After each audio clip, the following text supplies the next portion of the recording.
안녕하십니까? 저는 이번 시간에 이제 지난 시간에 이어서 채식과 육식, 무엇이 암을 없애는가라는 주제를 가지고 제 2부, 오늘 정말 중요한 강의를 하기 위해서 제가 준비를 많이 했는데요. 제가 준비한 만큼 저의 노력에 하나님께서 지혜를 주셔서 여러분들에게 내 몸에서 이렇게 하면 암세포를 없앨 수 있구나. 이렇게 하면 내가 완전히 건강해질 수 있구나. 이런 것을 깨닫는 그런 귀한 시간이 되셔서 여러분 몸에 있는 암세포가 싹 물러가는 그런 시간이 되시기를 간절히 소원합니다. 자, 2부 제목을 한번 보면 여기 보니까 암 생성, 또 성장, 또 전이에 주범 호르몬 뭐라고 되어 있습니까? 인슐린 라이크 그로스 팩터 1 일명 IGF-1과 암세포와 정상세포를 이제 많은 과학자들이 암세포를 고사시키는 데 있어서 가장 중요한 물질이 있다는 것을 최근에 발표해내는데요. 그게 바로 메티오닌이라는 물질입니다. 지난번에 우리 김평웅 박사님께서 미국에서 오셔서 이번에 책을 쓰셔서 이 책을 보면 미국의 현재 이제 암을 없애는 그러한 많은 과학자들의 연구가 수많은 논문에 의해서 얼마나 조직적이고 얼마나 과학적이고 얼마나 체계적으로 암세포를 박멸할 수 있는지 암을 고사시키는 방법에 대해서 이제 서술을 하셨는데 거기에 중요한 내용이 바로 메티오닌이 암을 고사시킬 수 있는 중요한 인자라는 것을 발견하셨습니다. 그래서 이 시간에 제가 여러분들에게 이 주제를 가지고 한번 우리의 연구를 해보는 그런 시간을 갖도록 하겠습니다.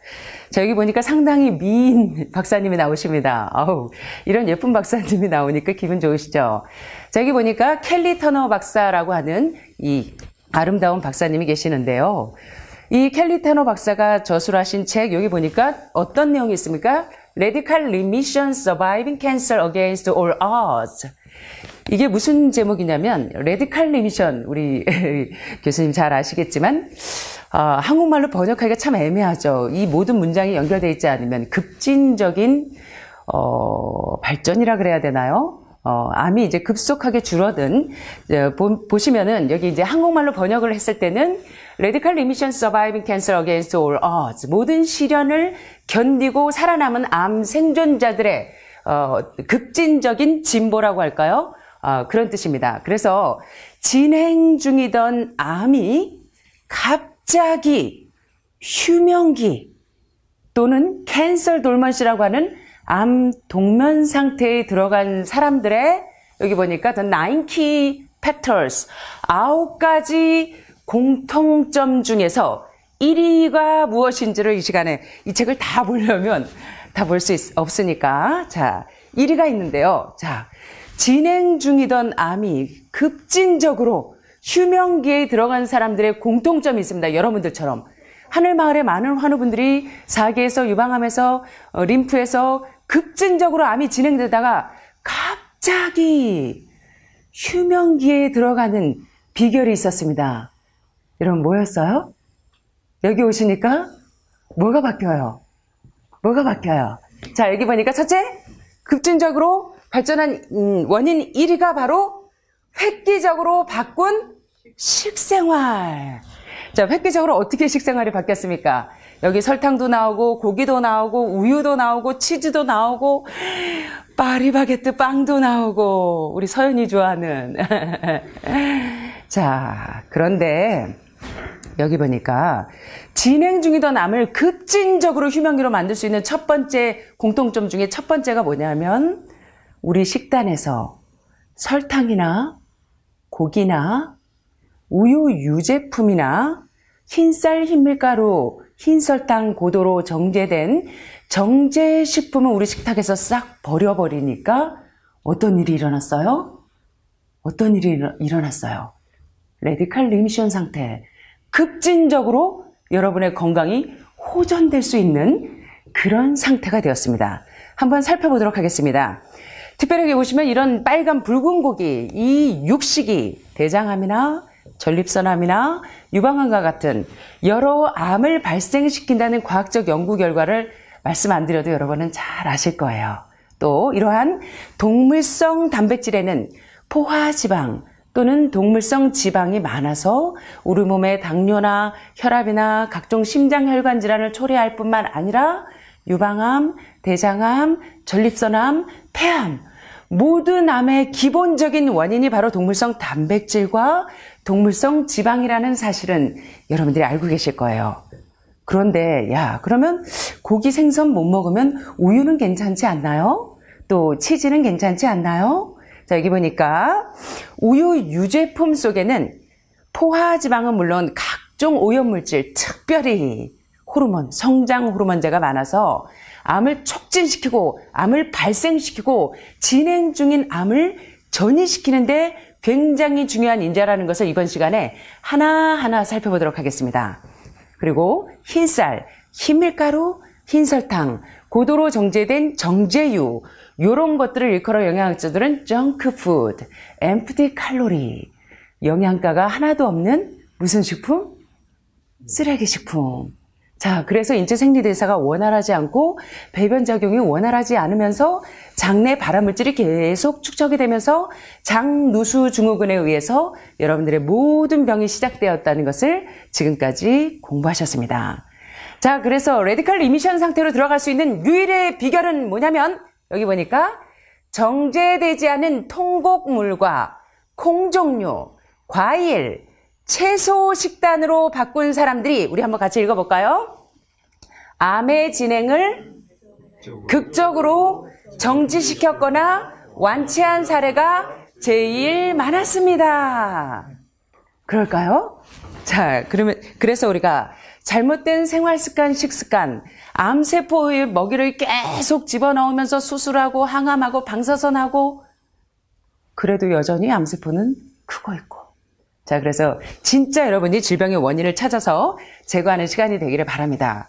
그래서 획기적으로 그 식생활을 바꾸는데 두 번째 요소가 보니까 여기 뭐하고 뭐이를 하루에 몇 인분? 채소와 과일을 여러분들이 1인분도 안 먹었었는데 여기 보니까 몇 인분이래요. 제가 이 책 보고 깜짝 놀랐어요. 이거 15서빙? 이거 말이 돼? 라고 생각하실 수 있는데 자, 여러분 저희가 뷔페 접시 30인치를 드릴 때 제가 채소찜을 얼마큼 드시라 그래요? 맨날 2컵이나 2컵 반 드시라고 매일 잔소리했죠. 자, 여기 보니까 채소와 과일을 하루 얼마큼 먹으라?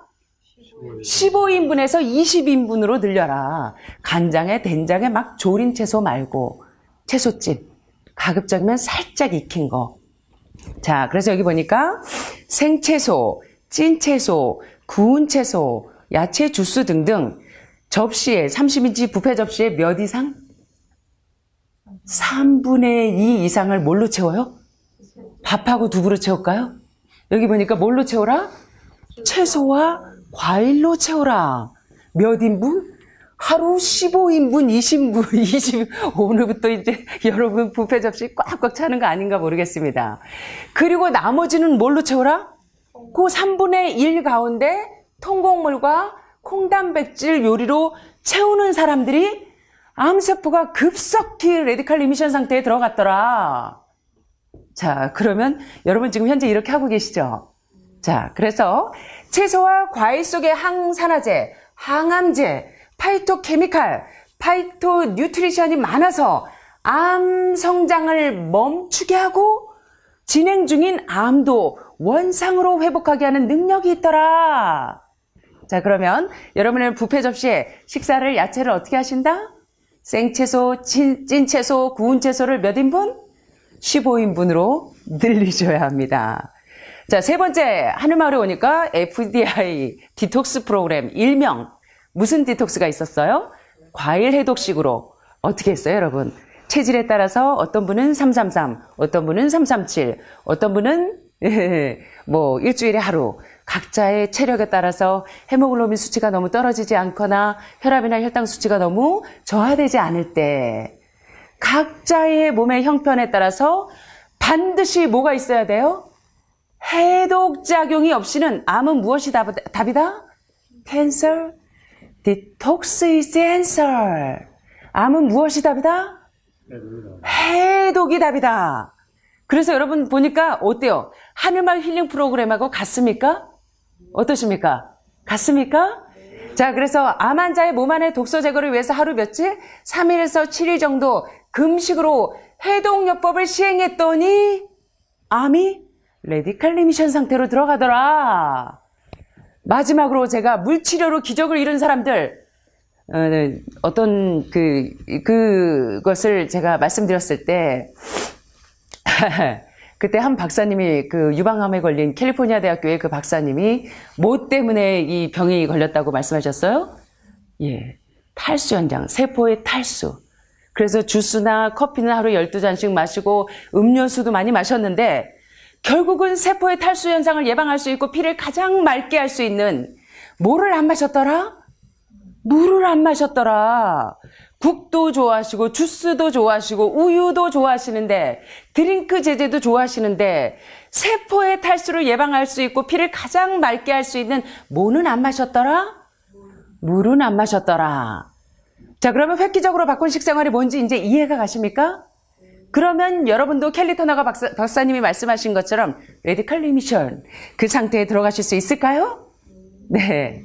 자, 그 다음에 제가 요새 여러분들에게 이제 좋은 책들을 이 시간에 오시면 제가 읽고 너무나 감동을 받은 너무나 좋은 보건학 박사님들이나 영양의학 박사님들이 너무너무 좋은 책을 많이 쓰셨어요. 여기 보시면 무엇을 먹을 것인가 전 미국 장기 베스트셀러 클린턴 대통령의 주치의였던 딘 오니시 박사님은 이 책을 읽는 것은 당신의 목숨을 구하는 일이다. 와, 성경 못지않게 건강의 원리가 물론 모세오경 가운데 예방의학이 다 들어있지만 그 예방의학의 원리를 성경적으로 그리고 의학적으로 생리학적으로 너무나 잘 풀어놓은 이런 책들 여러분 참고하신다면 굉장히 도움이 되실 것 같습니다.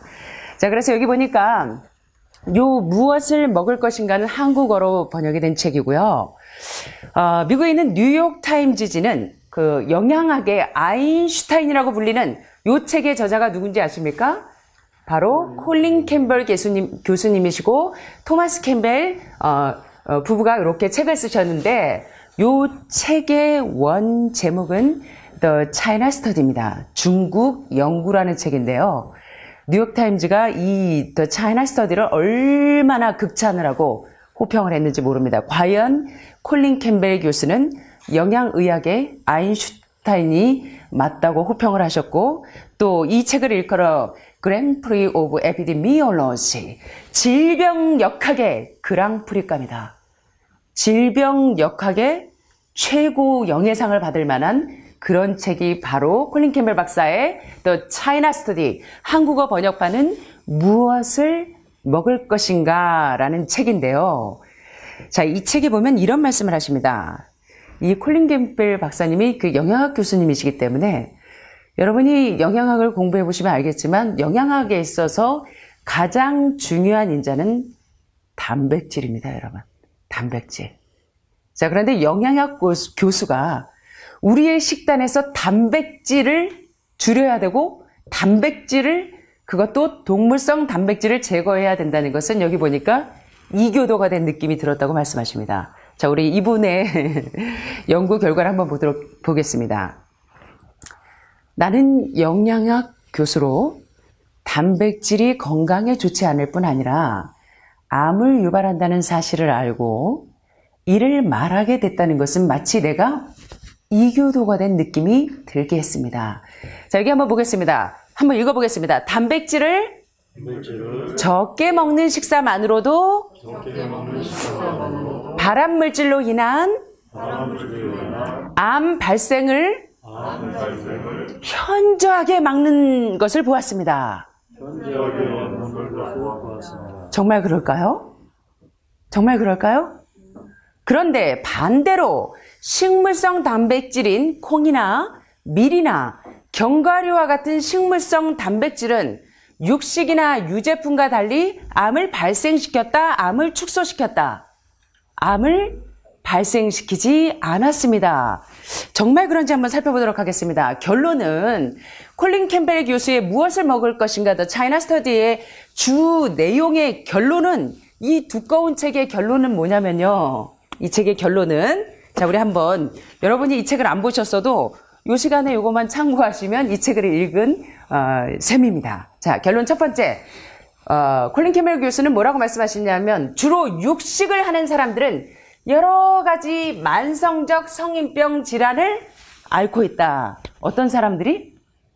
채식을 하는 사람들이? 육식을 하는 사람들이. 자, 두 번째. 비록 적은 양의 육식을 해도 좋지 못한 영향, 다시 말하면 adverse effects, 악영향을 준다. 심장에도 혈관 질환을 주고 각종 간에도 간경화, 간암을 유발하고 폐에도 폐암을 유발하고 위에도 위암을 유발하는 adverse effects라고 하는 악영향을 끼친다. 뭐가? 아주 적은 양의 육식이라고 할지라도. 자, 세 번째 결론은 그러면 채식하는 사람들이 가장 건강한 사람들이었다. 네 번째는 건강한 채식으로 식사를 바꾼 사람들은 만성적 질병을 되돌려서 어떤 상태로 갈 수 있다? 바로 켈리 터너 박사가 얘기한 레디컬 리미션 상태로 되돌릴 수 있다. 자, 여기 보니까 이제 두 가지 대조된 그림이 나옵니다. 여기 어떤 그림이 있습니까? 여러분들 좋아하셨던 붉은 고기 생선, 돼지고기, 닭고기, 소고기, 오리고기는 유황 넣어서 먹어도 되지요 라고 전화들 하시는데, 자, 이제 고기가 안 좋다는 걸 알고 나니까 그러면 생선은 괜찮지요. 그 다음에 또 한다면 그러면 달걀은 괜찮죠. 그래요? 그러면 우유는 괜찮죠. 여러분들이 해답을 얻으시길 바랍니다. 자, 여기 한번 따라해 보시겠습니다. 동물성 식품은 암 성장을 촉진하는 반면에 채식에 있는 영양소들은 암의 성장을 감소하게 하더라. 우리는 동물성 단백질이 암을 발생시키는 아주 좋은 물질이라는 사실을 배웠습니다. 자, 옆에 반대로 하늘마을 식단이 여기 있습니다. 이제 여러분들이 세 사람이 되셔서 좋아하시는 식단이 나옵니다. 옥수수도 있고 파프리카도 있고 지방을 분해해서 레시틴 성분이 끓이면 끓일수록 리코핀 상승 효과가 높아서 암세포를 빠방 줄일 수 있어서 내추럴 킬러 세포를 활성화시켜서 암세포 어디 갔냐? 암세포 없어지게 만드는 온갖 파이토케미컬이 여기 다 들어있네요. 자, 한번 따라해 보시겠습니다. 채소에서 발견되는 여러 가지 영양소들이 여러 종류의 암을 예방하고 채식 위주의 식사는 거의 모든 질병을 어떻게 하는 능력이 있어요? 이게 바로 레디컬 리미션 효과입니다. 자, 그런데 자, 암을 크게 하는데 가장 중요한 제가 오늘 이 시간의 주제입니다. 바로 이 성장 호르몬에 의해서 암세포를 촉진시키는 인슐린 라이크 그로스 팩터 1이 과연 어떻게 우리 몸에서 암을 생성하게 하고 암을 성장시키게 하고 암을 전이시키게 하는 주범 인자인지 그 성장 호르몬에 대해서 한번 살펴보도록 하겠는데요. 여러분 이 그림 좀 한번 보시면 잘 나와 있습니다. 이 그림을 자세히 보시면 여기 보니까 여기 뭐가 있어요? 성장 호르몬, 그로스 호르몬이 있는데 요거는 뭐가 보이세요? 간에서 이제 성장 호르몬이 이렇게 분비가 될 때 여기 소메토스태틴이라고 하는 성장 호르몬을 소메토스태틴은 우리 몸에서 성장 호르몬이 방출되는 것을 억제시켜주는 인자 호르몬이고 그 다음에 암이 있다 할 때 그 종양 크기를 축소시켜주는 역할을 하는 것이 바로 소메토스태틴인데 성장 호르몬이 비정상적으로 증식을 하게 되고 또 성장 호르몬이 계속적으로 나오게 되면 이때 고기나 생선이나 우유, 버터, 치즈, 마가린, 마요네즈와 같은 고도로 성장 호르몬이 많은 이런 음식을 자꾸 여러분들이 드시면 우리 몸에서 뭐가 나온다? 인슐린 라이크 그로스 팩터 1이라고 하는 인슐린 유사 성장 인자가 어디로 간다? 뼈로 가고 골수로 가고 세포로 가서 여러분들이 간암이 되고 척추암이 되고 유방암이 되고 폐암이 된다고 설명하는 것이 이 바로 IGF-1의 메커니즘입니다. 이 그로스 호르몬이라고 하는 성장 호르몬의 메커니즘이에요. 그래서 오늘날 과학자들이 야, 암세포 생성하고 성장하고 전이하는데 주범 호르몬이 IGF-1 호르몬이라면 요 IGF-1 호르몬을 먹지 않으면 되겠네. 유발하는 그런 요소들을 사용하지 않으면 암세포가 어떻게 될까요? 예방이 될 것이고 또 이미 생겼다고 해도 성장하지 않을 거고 또 전이되지 않을 거라는 여러분 확신이 있습니까? 그 주범인자가 뭐다? 자, 여기 보시니까 육식이 유방암과 전립선암 여러 암을 일으킵니다. 왜 고기를 먹이면 암에 잘 걸리나요? 자, 여러분들이 답변을 주시기 바랍니다. 여기 보니까 동물성 단백질은 혈중 암세포를 자라게 하는 호르몬인 무슨 호르몬? 인슐린 유사 성장 인자 일명 IGF-1 인슐린 라이크 그로스 팩터 1이라는 물질을 많이 생산하기 때문에 유방암이나 전립선암이나 폐암이나 이러한 암에 노출된다고 말씀하십니다. 그래서 최근에 미국에서 50세에서 65세의 남자와 여자 6,000명을 대상으로 18년 동안이나 무려 추적 조사를 한 결과, 자, 여기 보니까 육식이나 동물성 단백질을 많이 먹는 사람에게서 사망자가 몇 프로가 더 증가했다고요, 여러분? 몇 프로? 18년 동안 연구한 결과입니다. 6,000명을. 자, 육식이나 동물성 단백질을 많이 먹는 사람에게서 사망자는 몇 프로가 더 증가했다고요? 7.5%가 아니고 몇 프로? 75%. 과연 암 생성, 암 성장, 암 전이의 주범이라고 불릴 만합니까? IGF-1 호르몬이? 자, 그게 어디에 있다고요? 고기, 소고기, 닭고기, 돼지고기, 오리고기, 우유, 생선, 버터, 치즈, 마가린, 마요네즈. 자, 그리고 암으로 죽을 확률이 몇 배가 증가했다? 4배가 증가했다. 자, 그래서 이렇게 여러분, 동물성 지방과 콜레스테롤도 문제이지만 이 육식으로 인한 동물성 단백질 섭취의 문제가 얼마나 암세포의 생성과 성장과 전이에 주범적인 요소로 작용하는지를 이 김평원 박사님께서 요 기적을 낳는 온전한 채식이라는 책을 발간하시면서 이 책에 아주 좋은 과학자들의 내용이 다 적혀 있습니다. 필요하신 분들은 참고하시면 좋겠습니다. 자, 요 기전이 굉장히 중요한 기전입니다. 또 이제 이어서 이 기적의 채식이라는 책에 보면 암세포를 고사시키는 방법이 나옵니다. 여러분이 이 시간에 잘 들으시면 우리 몸속에 있는 간에 있는 암세포 고사시키는 방법, 위에 있는 암세포 고사시키는 방법, 요거 캐치하시면 암세포 없어질까요? 정말이에요? 자, 한번 보겠습니다. 자, 우리 몸에 이 호시탐탐 기에만 있으면 세균이 들어오려고 합니다. 자, 그러면 우리가 이 몸에 들어오는 세균과 병균을 어떻게 하면 퇴치할 수 있을까요? 자, 이 곰팡이는 곰팡이의 특수한 세포벽을 공격해서 죽이는 항진균약을 만들어서 사용을 하고, 항생제는 세균만을 죽이는 약을 찾아 만들어서 사용을 하는데, 그런데 암세포는 문제가 있어요, 여러분. 어떤 문제가 있을까요, 암세포는? 여러분이 한번 찾아보세요. 어떤 문제가 있는지. 죄송하지만 물 좀 마시겠습니다.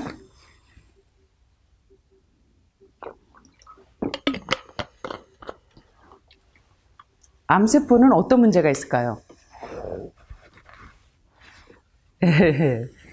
암세포는 내 자신입니다. 그죠?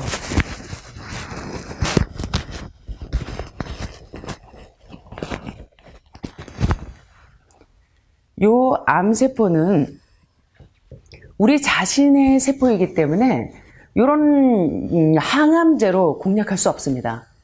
이 항암제는 암세포와 정상세포를 구별할 수 있는 능력이 없습니다.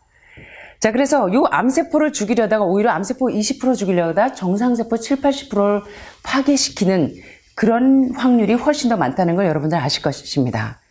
자, 그러면 암세포를 고사시키기 위해서 어떤 노력이 필요하냐면 암세포와 정상세포의 사이를 찾아내셔야 합니다. 과학자들이 이 연구를 했어요. 자, 그런데 1974년에 처음으로 암세포와 정상세포의 사이에 분명한 차이점을 발견했습니다. 여기 보니까 여기 이 손상된 정상세포와 암세포가 분열 과정을 한번 살펴보겠습니다. 정상세포의 분열 과정을 보면 세포가 이렇게 망가지고 핵도 손상이 되고 이랬을 때 세포가 자살하도록 내추럴 킬러 세포가 활성화되고 있거나 P53 유전자가 활성화가 돼 있으면 세포 자살 명령을 내려서 아포토시스라고 하는 일명 손상된 세포가 스스로 자살하고 자멸해서 정상세포가 유지되도록 하는 요것이 바로 정상인들의 세포인데 요쪽에 보니까 암세포는 손상된 세포가 어떻게 되고 있어요? 아포토시스 명령을 못 내려. 자살을 못 해요. 자, 그래서 어떻게 되고 있어요? 암세포가 무한대로 증식하고 있는 것이 바로 암세포 분열 과정입니다. 자, 그런데 암세포와 정상세포의 차이점이 있는데 그게 뭔지 아세요? 자, 여러분 한번 여기 답이 있습니다. 차이점은 바로 사람의 암세포는 무엇에 의존한다? 암세포는 무엇에 의존한다? 처음 들어보셨죠? 메티오닌. 영양학적인 용어인가? 이게 뭐지? 하시는 분들 많으실 것입니다. 자, 이 메티오닌, 이 도표가 처음에 보시면 좀 어려워 보이지만 여러분 잘 보시면 이 도표가 상당히 과학적입니다. 여기 보면 Growth of Human Breast Fibroblast라고 하는 그 인간의 유방에 있는 섬유아세포, 다시 말하면 정상세포의 이제 이 그래프고요. 정상세포에서 메티오닌이 있냐 없냐에 따라서 얼마나 성장하는지를 보여주는 것이고 이쪽에 보면 휴먼 모노키릭 루케미아 셀스라고 하는 이제 골수성 백혈병 세포가 메티오닌이 없을 때와 메티오닌이 있을 때 어떻게 암세포가 성장하는지를 보여주는 도표입니다. 제가 말이 너무 빠르죠? 천천히 해볼까요? 자, 왼쪽에는 어떤 도표요? 쉽게 말하면 정상세포입니다. 자, 그래서 그 가슴 그 유방 섬유아세포의 그 정상세포는 여기 보니까 왼쪽 도표는 정상 유방세포가 메티오닌 유무에 상관없이 그냥 별 차이가 없죠. 메티오닌이 없거나 메티오닌이 있거나 정상세포는 거의 비슷한 비율로 성장하는 것을 볼 수가 있는데 오른쪽에 있는 도표를 보시면 휴먼 모노키릭 루케미아 셀을 보면 여기는 뭐냐면 골수성 백혈병의 세포를 보니까 다시 말하면 암세포입니다. 여기는 정상세포고 여기는 암세포예요. 자, 그런데 암세포가 있는 사람에게서는 메티오닌이 없을 때와 메티오닌이 있을 때의 차이점을 한번 보십시오. 여러분 어떻게 보여집니까? 어떻게 보여주세요? 어떻게 보여주세요? 메티오닌이 없을 때는 이 암세포가 성장을 합니까? 안 합니까? 거의 안 하고 있고 메티오닌이 있으면 암세포가 어떻게 해요? 기하급수적으로 늘어나는 것을 볼 수 있습니다. 자, 오른쪽에 있는 백혈병 암세포는 메티오닌이 있을 때는 잘 자라고 없을 때는 자라지 않는 것을 보여줍니다. 이 패트리 배양 접시 실험에서 정상세포는 메티오닌이 있으나 없으나 상관없이 잘 성장하지만 요 암세포는 메티오닌 아미노산이 없을 때는 자라지 않고 뭐 되더라? 고사되더라, 죽더라.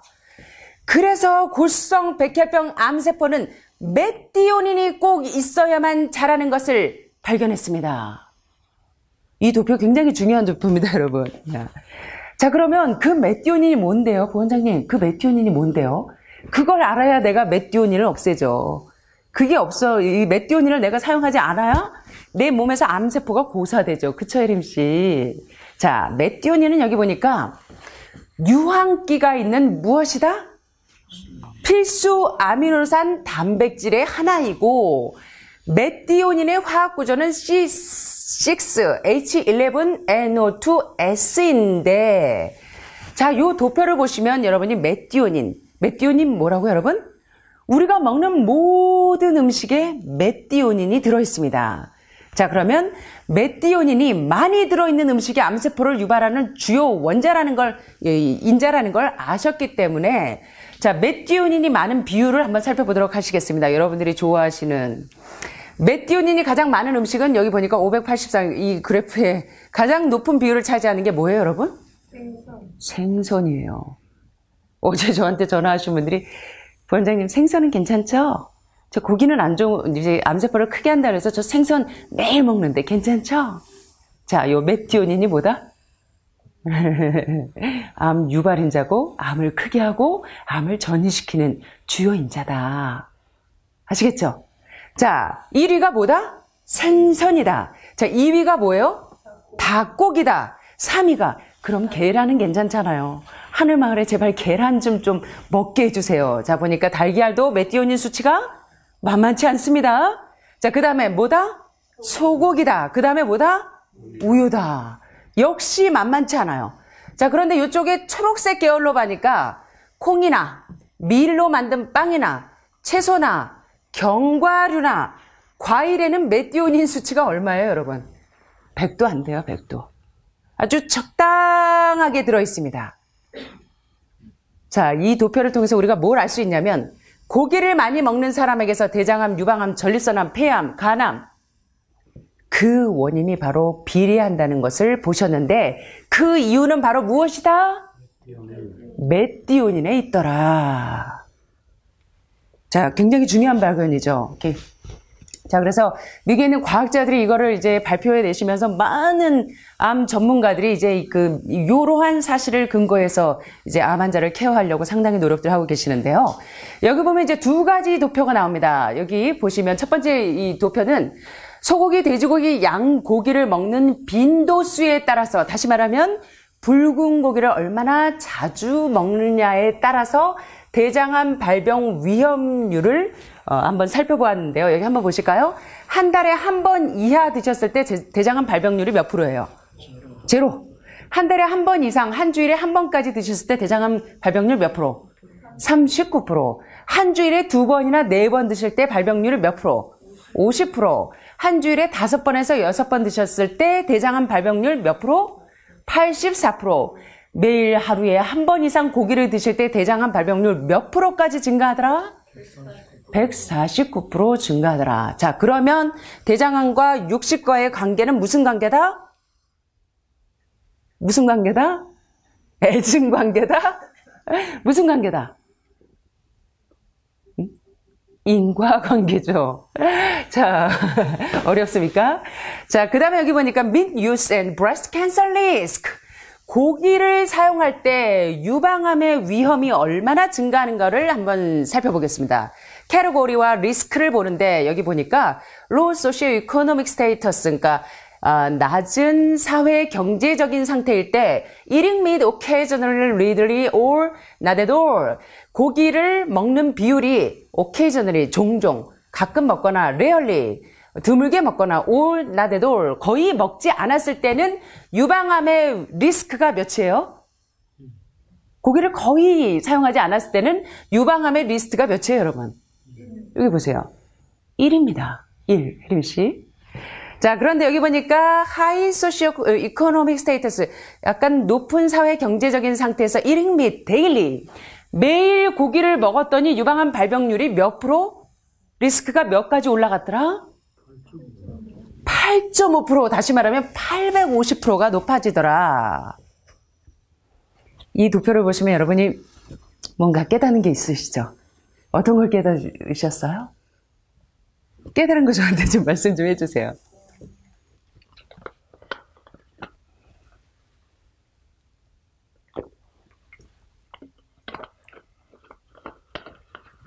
어떻게 해야 될까요? 기운이 없으니까 항암하고 방사선하고 너무 지쳐있고 체력도 바닥났고 암과 투쟁하느라 지쳐있으니까 고기 일주일에 한 번만, 집에 갔다 와서 하늘마을에서는 안 주니까 나가서 한 번만, 두 번만.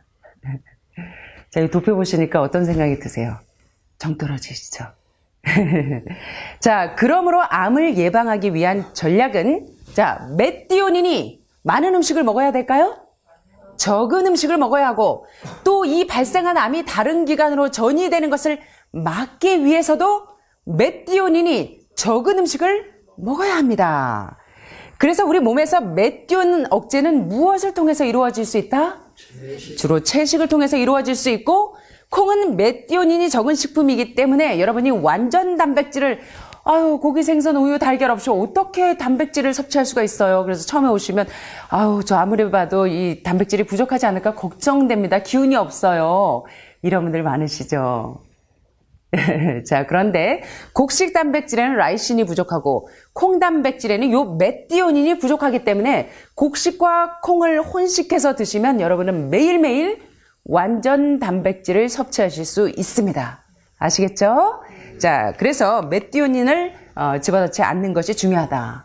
자, 제가 이제 이후로는 조목조목 고기, 생선, 계란, 우유에 대해서 아주 짧게 핵심 포인트만 맥두걸 박사님이 이야기하는 그 내용에 따라서 제가 짧게 핵심을 좀 살펴보도록 하겠습니다. 여러분 괜찮으시죠?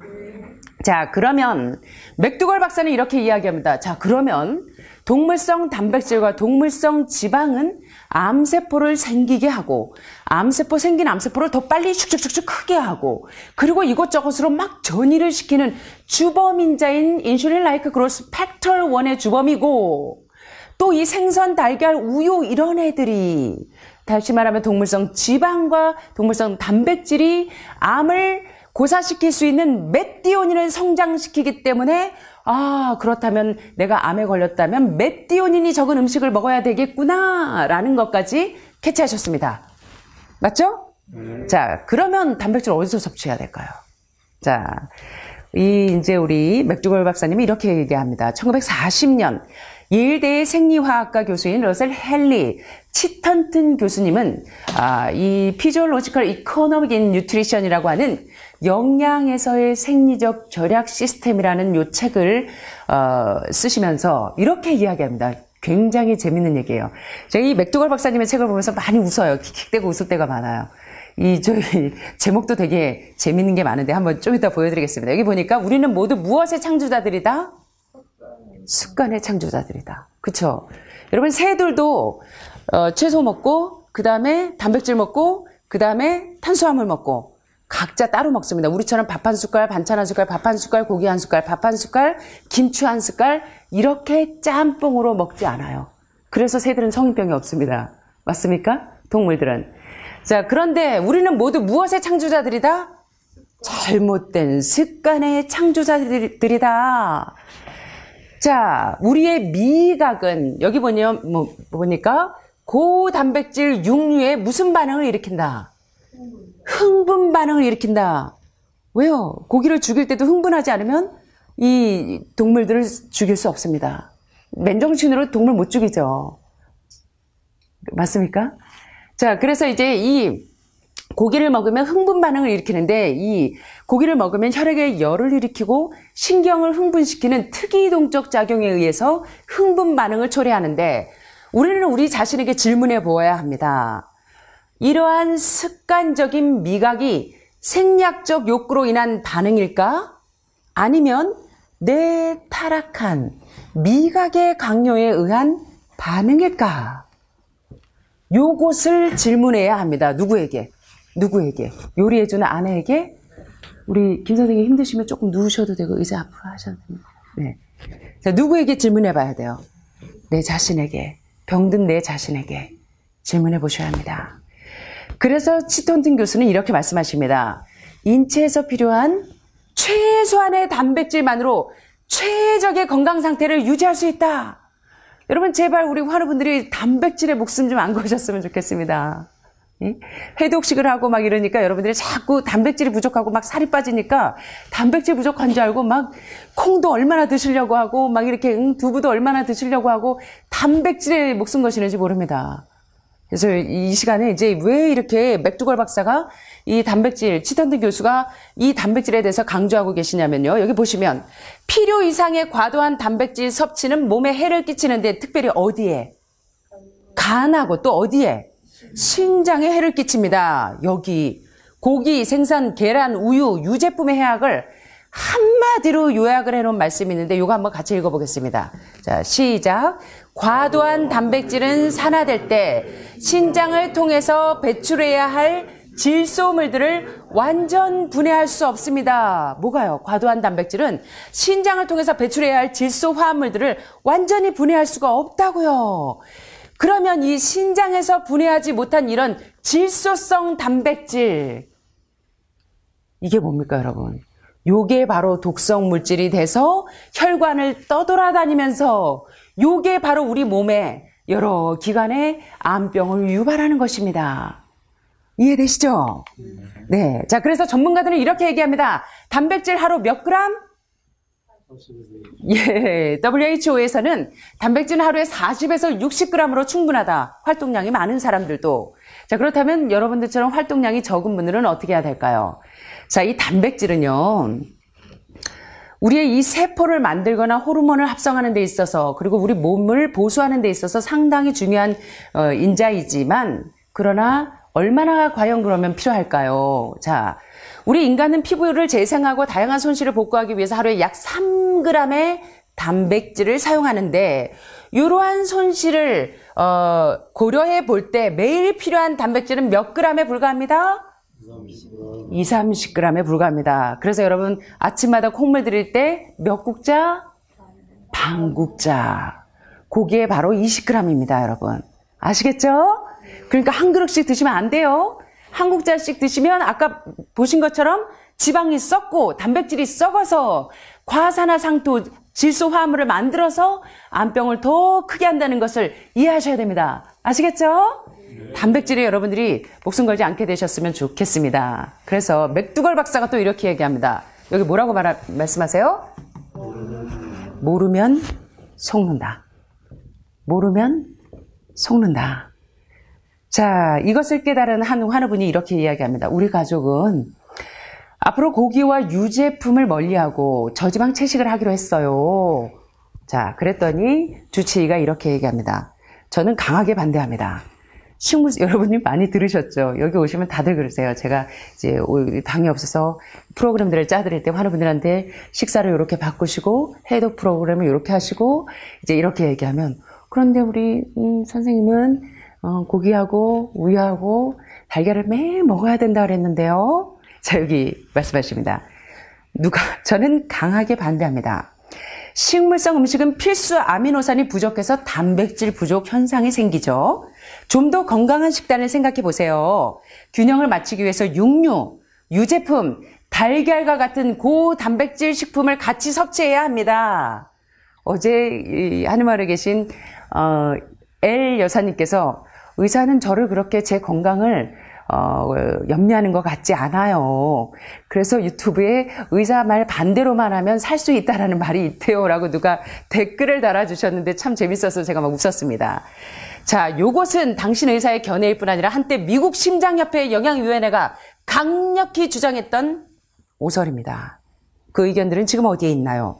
잘못으로 판명되었다고 스스로 시인한 내용이기도 합니다. 그 내용이 뭐냐면 2001년에 미국 심장협회 저널에서 이 서큘레이션이라고 하는 그 잡지가 이 잘못된 보도를 했습니다. 어떤 보도냐면 식물성 단백질은 필수 아미노산이 부족하기 때문에 불완전한 단백질로 여겨집니다. 라고 이제 그 서큘레이션지에다가 보도를 했는데 많은 영양의학 전문가들이 이제 반발했어요. 자, 10년 만에 드디어 미국 심장협회 저널 서큘레이션지에서 이제 잘못을 인정하면서 뭐라고 이야기하냐면 식사에서 단백질을 충분히 섭취하기 위해서 우리는 굳이 동물성 식품을 먹을 필요가 있다 없다? 없습니다. 식물성 단백질만으로도 필수 아미노산 및 비필수 아미노산을 충분히 공급할 수 있습니다. 다시 말하면 통곡물, 콩가식물, 채소, 씨앗, 각종 견과류는 우리 몸에 필요한 그 필수 아미노산이나 비필수 아미노산을 모두 가지고 있다고 이야기합니다. 자, 여러분 식물 하나만으로도 세상에서 가장 여러분들보다 덩치가 큰 2배, 3배가 되는 하마, 코끼리, 황소, 기린은 뭘 먹고 매일 생애를 삽니까, 여러분? 코끼리 뭐 먹죠? 코끼리 뭐 먹어요? 고기 먹어요? 하마 뭐 먹죠? 여러분들보다 몸이 2배, 3배 됩니다. 황소가 뭐 먹죠? 풀.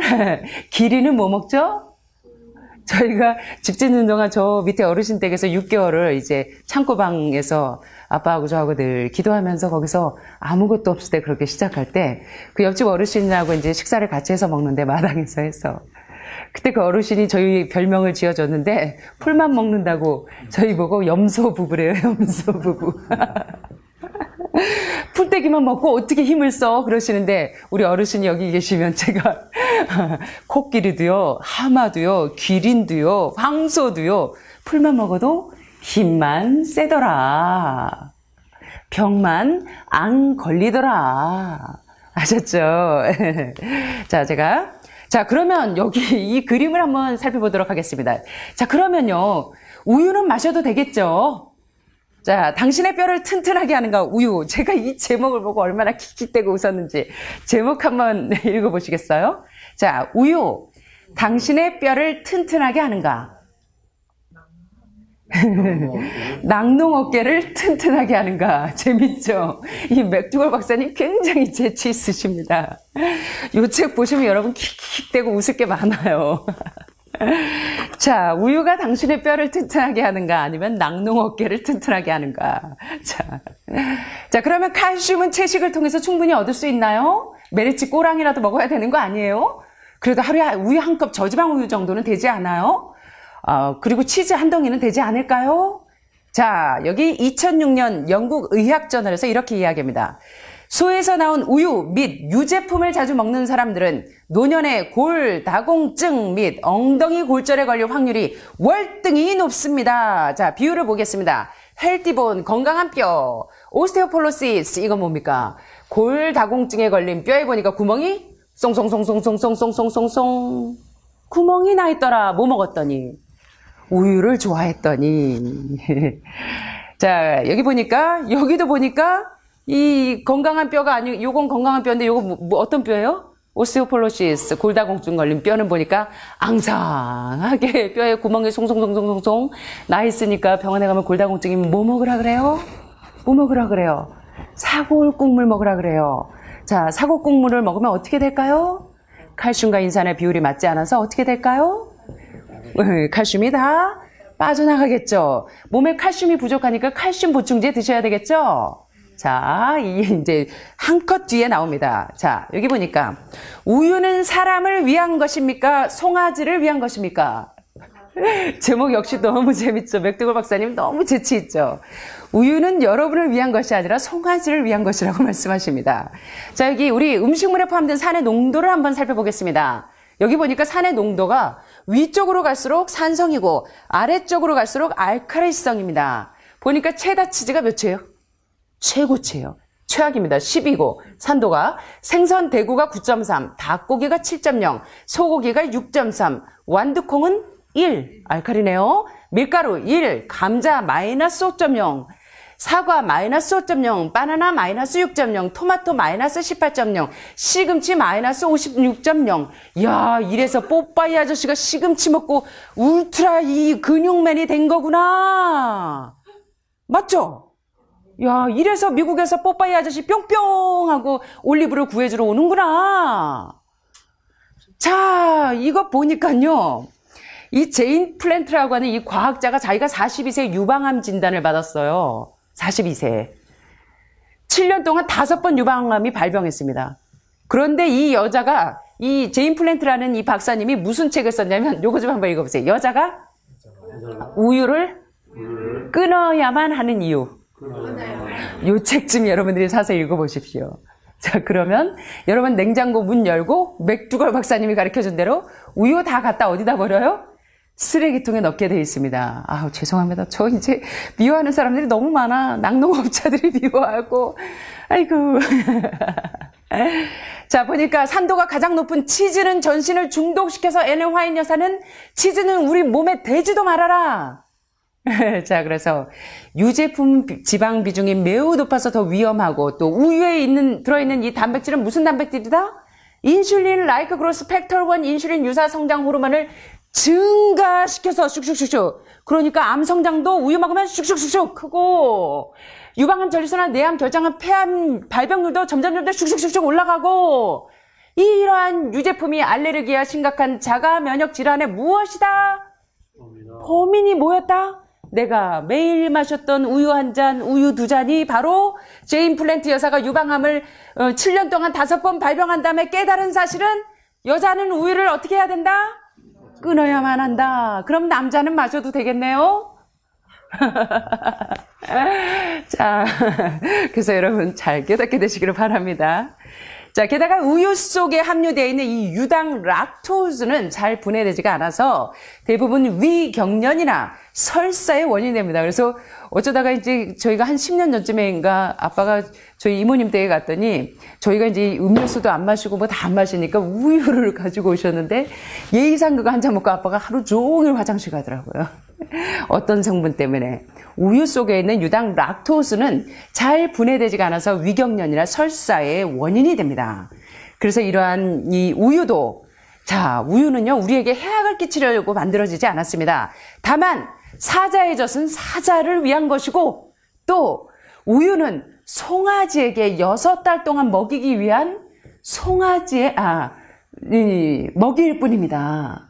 그러므로 이러한 자연의 순리를 거스르지 말라고 맥두걸 박사님은 호소하고 계십니다. 자, 그 다음에 이제 여러분들이 항암하고 방사선 하신 분들이 이제 이 오스테오폴로시스, 네크로시스 뭐 이렇게 이제 뼈가 약해지고 뼈가 연화되고 잘 부러지고 뼈에 구멍이 생기는 이러한 뼈 질환이 많이 생기는 분들에게 있어서 여러분들이 처방전을 받을 때 무슨 처방전을 받으십니까? 주로 칼슘 보충제 처방을 많이 받으시죠. 자, 이 칼슘 보충제 과연 우리 몸에서 칼슘을 흡수하게 해줄까? 아니면 칼슘과 인산의 비율이 맞지 않아서 오히려 칼슘이 석회와 캘큘러스 돼서 칼슘을 쪼개야만 하는 일이 생길까? 한번 맥두걸 박사님의 이야기를 한번 살펴보겠습니다. 칼슘 보충제의 경우에는 단독으로는 우리가 뼈의 골밀도를 증가시킬 수 있지만 오히려 골절의 위험성을 증가시킵니다. 칼슘은 인의 흡수를 방해해서 특별히 어떤 원인이 된다? 변비의 원인이 된다. 그리고 장기적으로 복용할수록 더 큰 해악을 끼치는데 어떤 해악을 끼치는지 한번 보겠습니다. 왜? 칼슘제가 주는 그 이익이 오히려 우리 몸을 뭘로 만들어요? 알카리성으로 변질시킵니다. 자, 그러면 우리 몸의 뼈를 튼튼하게 해주는 것은 칼슘이 아니라 산성 물질을 중화시키는 알카리가 들어가야 뼈가 튼튼해집니다. 우리 뒤에서 방문하신 우리 환우분도 끄떡끄떡 하시는데 맞습니까? 자, 그래서 여러분들이 다 오시니까 칼슘이 다 부족해. 자, 그러니까 이제 칼슘 보충제 좀 드셔야 되겠죠? 예, 우유 한 잔씩 좀 드셔야 되겠죠? 그럼 어떻게 해야 될까? 여기 보니까 뼈를 이롭게 하는 것은 칼슘이 아니라 뭐다? 산성 물질을 중화시키는 알카리 음식인 곡식과 과실과 견과와 야채가 여러분의 칼슘을 수치를 올려줘서 뼈를 튼튼하게 해줄 수 있다. 맞습니까? 자, 2010년 영국 의학저널은 이렇게 이야기합니다. 칼슘 보충제가 심장병의 위험을 증가시킨다. 오, 심각하죠.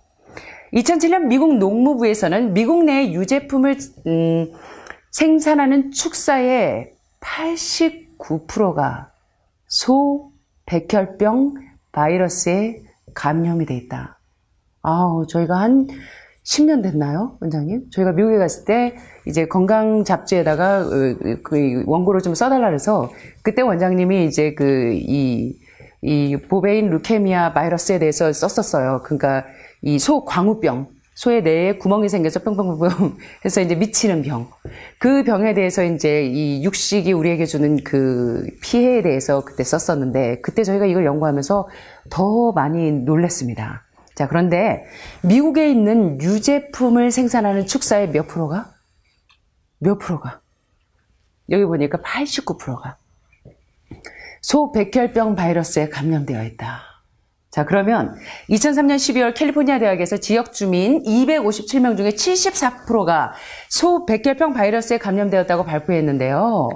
미국에서는 매년 4만 5천 명의 백혈병 환자와 7만 4천 명의 림프종 환자가 명확하지 않은 이유로 발생하는데 여러분이 이 이유가 뭔지 아시겠습니까? 이 이유가 뭐라고 생각하세요, 여러분은? 바로 백혈병 바이러스에 감염된 이러한 유제품을 섭취할 때 육류와 유제품을 먹는 사람들에게 감염을 일으킨다는 사실은 너무도 분명하다고 맥두걸 박사님께서 수많은 자료를 들이대십니다. 그걸 다 들이대자면 시간이 너무 깁니다. 자, 그 다음에 제가 이제 생선에 대해서 한번 살펴보겠습니다. 자, 여러분들 여기 오실 때 보니까 여러 여사님들의 가방에 보니까 오메가3, 오메가6, 오메가7, 오메가9까지 각종 오메가 종류를 가지고 오셔서 제가 다 압수를 했었는데, 자, 제가 왜 압수했는지 저를 미워하지 않는 오해가 풀리는 시간이 되기를 바랍니다. 자, 오메가3는 어디에 충분히 들어있다? 어디에 충분히 들어있다? 오메가3, 오메가6는 생선에 많지, DHA, EPA는 생선에 있지, 채식에 없죠? 어떻습니까, 여러분? 오메가3, 오메가6 채식에 있어요? 자, 여기 보니까 오메가3는, 한번 따라해 보시겠습니다. 오메가3는 식물성 음식에 충분히 들어있다. 과연 그런가? 자, 여기 보니까 오메가3와 오메가6는 모두 필수 지방산이고 주로 식물성 식품에서 추출이 되는 이 지방은 우리 몸에서 세포를 조직하기도 하고 호르몬을 합성하는 일을 하기도 하는데, 이 오메가3와 오메가6 필수 지방산은 탄소 사슬로 만들어져 있기 때문에 탄소의 이중결합이라고 부릅니다. 그런데 여기서 중요한 점이 있어요.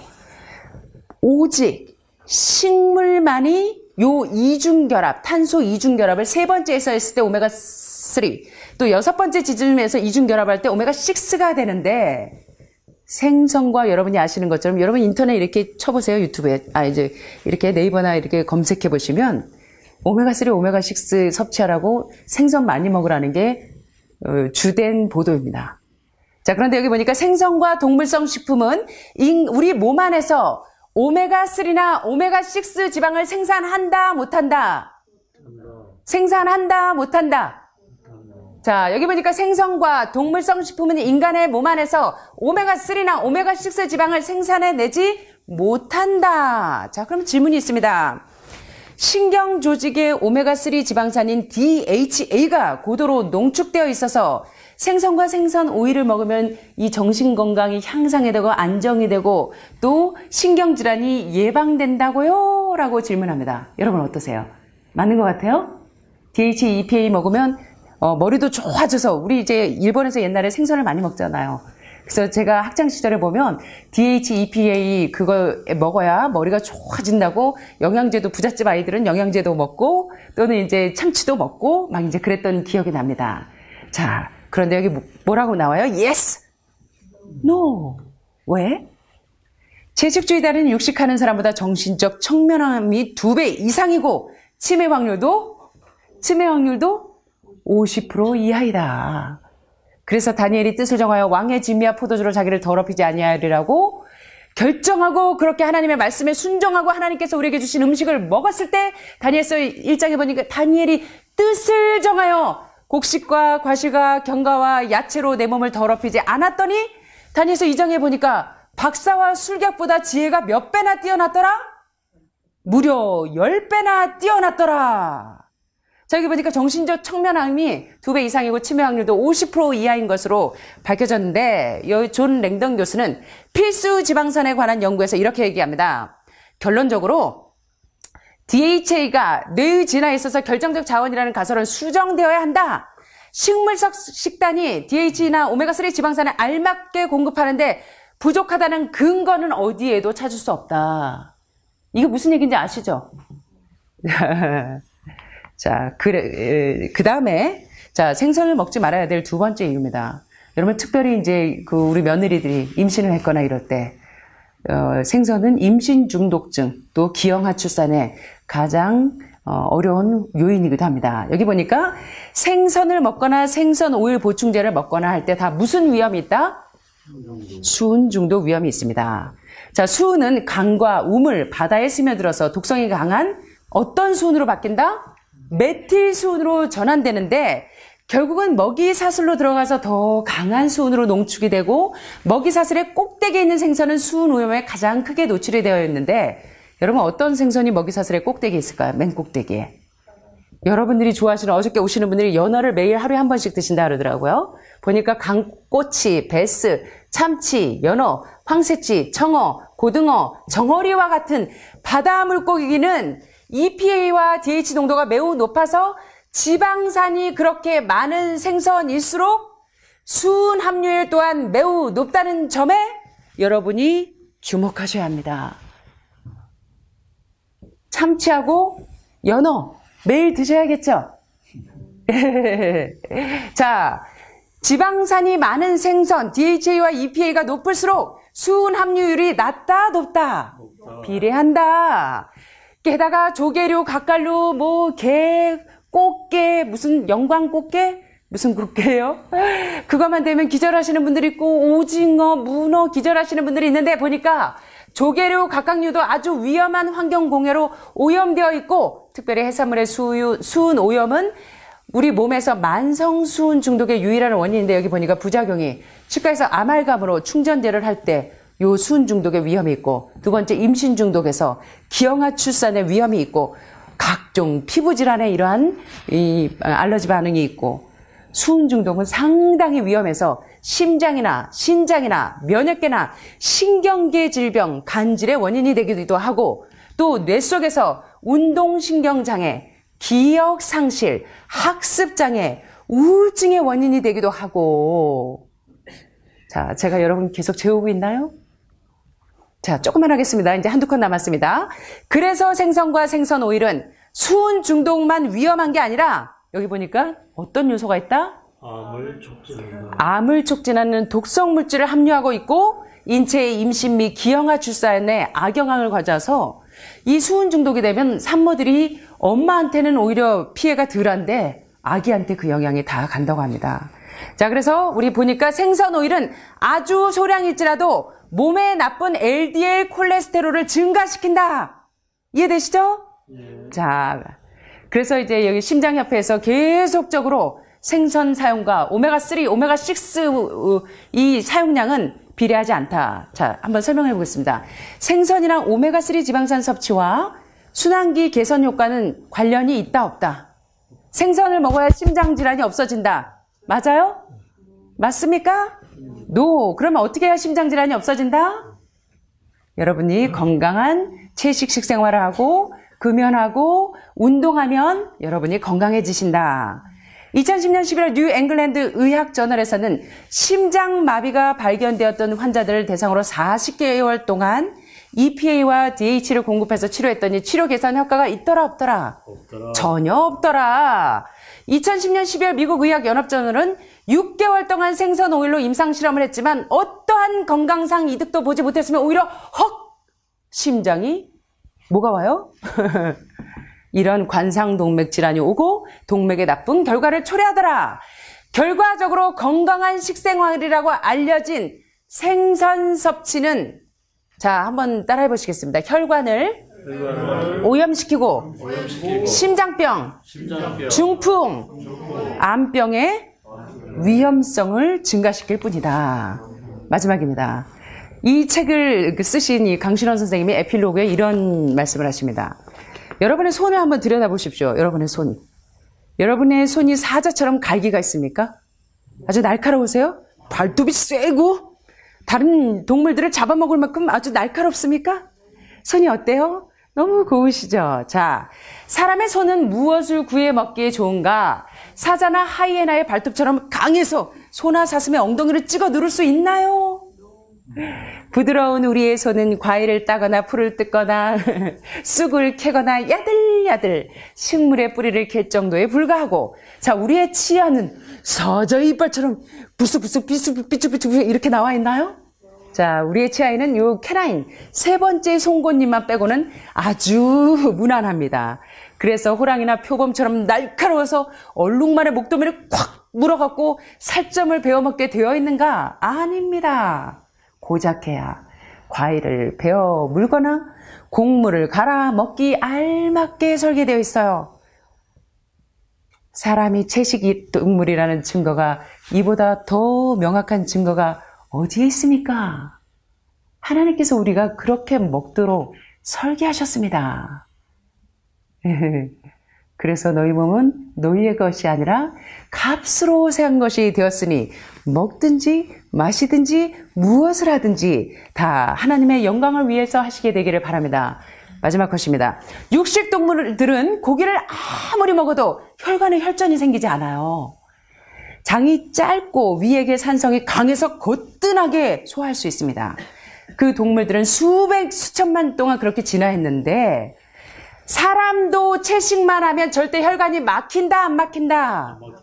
안 막힌다. 그런데 육식을 하면 혈관이 막힌다, 안 막힌다? 막힌다. 왜냐하면 장이 육식동물보다 훨씬 길고 위액의 산성이 약해서 고기가 오래 장에 머물기 때문에 부패하면 독소와 기름이 혈관을 타고 흘러 혈전을 만들고 요 혈전이 쌓여서 뭐가 된다? 플라그가 생겨서 여기 보세요. 정상적인 혈관은 이렇게 넉넉하게 혈액이 적혈구가 움직일 수 있는데 여기 고기나 생선이나 우유나 달걀이나 이런 애들이 들어가면 여기 뭐가 생겨요? 콜레스테롤이 침착이 되면서 요 노란 게 뭐예요? 플라그. 콜레스테롤 플라그가 생기면서 이 노란 게 점점 커지네요. 요 콜레스테롤 플라그가 점점 막아서 혈관을 막아버려서 생기는 병이 뭐다? 심근경색, 뇌경색, 암이다. 자, 그래서 인간의 질병 중 거의 대부분은 무엇이 막혀서 생기는 병이다? 혈관이 막혀서 생긴다. 그럼 혈관을 막히게 하는 것은 무엇일까요? 뭘까요? 동물의 사체를 먹는 행위입니다. 바로 육식이라는 말입니다. 자, 그러면 채식과 육식 무엇이 암을 없애는가? 답은? 감사합니다.